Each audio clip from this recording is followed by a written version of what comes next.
Good day. I am Dr. Frank Sutton. I am a retired pulmonary specialist, pulmonary and critical care specialist who practiced here in Birmingham for over 30 years. And I have had a long-term interest in smoking cessation. I currently serve as the executive director of the American Pulmonary Medicine Institute. This is a 501c3 institute that was formed in 1991 with three major objectives: that of clinical research, humanitarian relief, and patient and physician education.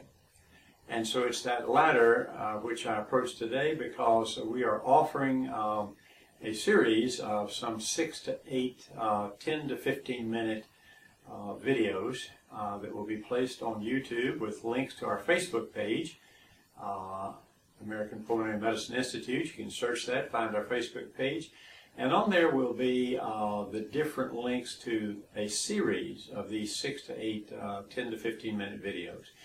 We plan to look at smoking cessation from a collaborative viewpoint. Now, we want to give you information, good information, but we're not here to beat you up. Everyone who smokes knows that they probably shouldn't, and most of you have tried to quit, anywhere from 5 to 7 times, average number of times that most smokers over a history of 10, 15 years of smoking try very hard to quit. And I say hard because there's not anything easy about quitting. However, the stakes are high.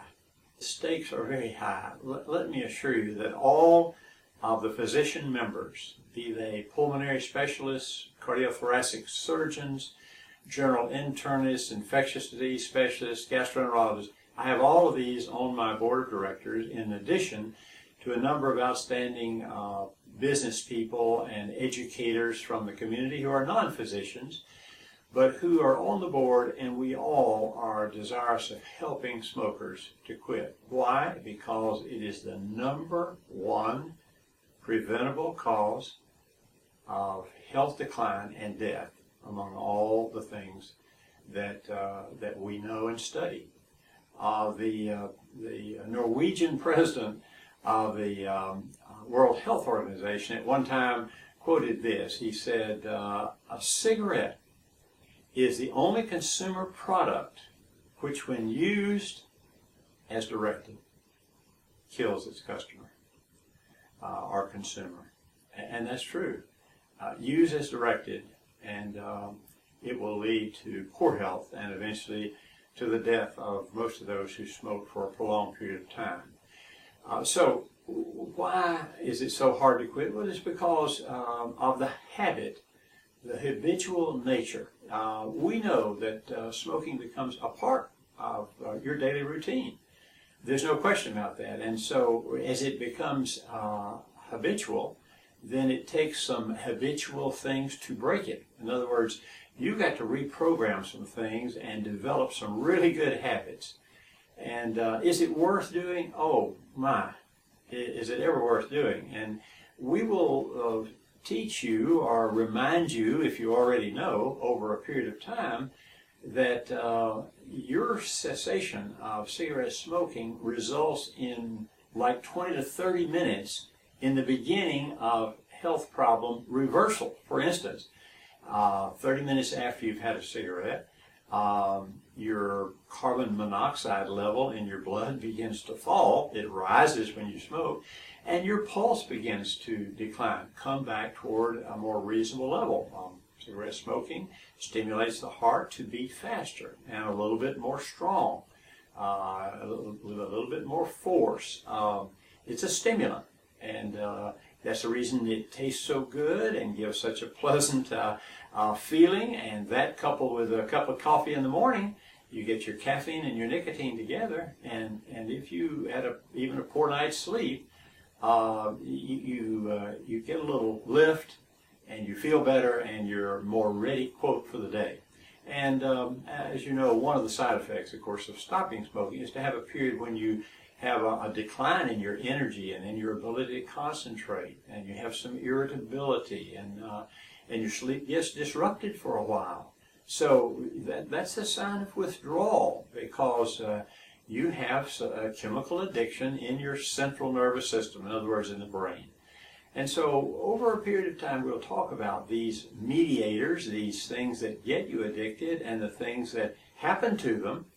And let me just say up front, you'll hear this again, the receptors in your brain that have been up-regulated and stimulated and have increased in numbers will actually decline in numbers and come back toward a non-smoker's receptors, nicotinic receptors. I mean, they're very specific for nicotine.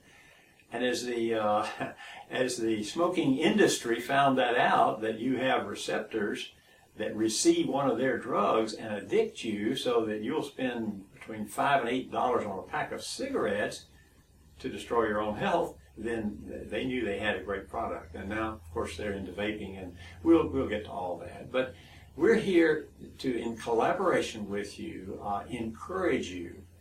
And so American Pulmonary Medicine Institute dedicates this to you and to your health.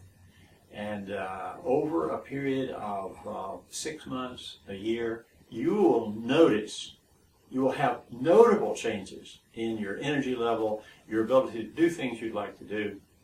Over 5 years, you have a deep fall, marked fall in your risk for certain diseases, and over 10 to 15 years, amazing things happen, and most of your cardiovascular risk returns to that of a non-smoker.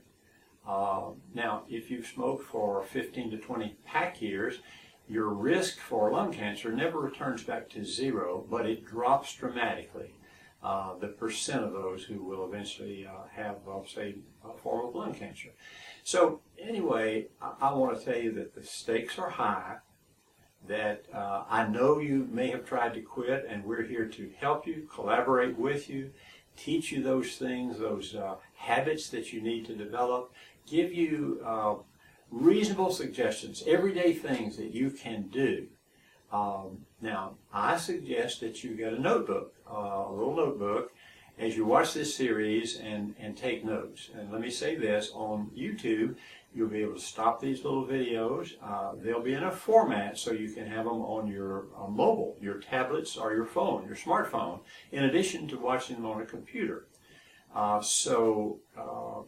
We're going to make them as readily accessible and available as possible in the best form, and you can stop them with just touching the screen, and you can take your thumb and go back and stop it on the slides that we drop in and show you that have some teaching points on them, or some lists of 3 or 4 things that we suggest you do. And hopefully this is going to be a great experience for you and for us. And at the end of each session, we'll place the phone number where we could be reached in case you want some private collaboration. We do offer a physician-attended course where we can bring you in, set you down, and over a period of 6 weeks, about an hour and a half, we can measure your lung function. We can measure your carbon monoxide levels before each session, and as you taper down, we can see it fall. We can watch your lung function over the 6 months after you stop smoking and show you how much it improves, and we'll do everything we can. It's a nominal cost for the course that goes just to, doesn't go to any of the physicians who participate with you. It just goes to American Pulmonary Medicine Institute for education of residents, physicians, and our patients, just as this series is doing. So if you will, fill out the little registration form that gives us a way to get in touch with you, at least by email if you'd like to. Now that's optional, but we'd love to have that information so we know that you checked in, that you've watched them, and we'd love your feedback of how helpful they were, or what things you thought we omitted that to you as a smoker would have been very important. And I say that very seriously. So here's to you and to your health. From the American Pulmonary Medicine Institute, this is Dr. Frank Sutton saying welcome to this course.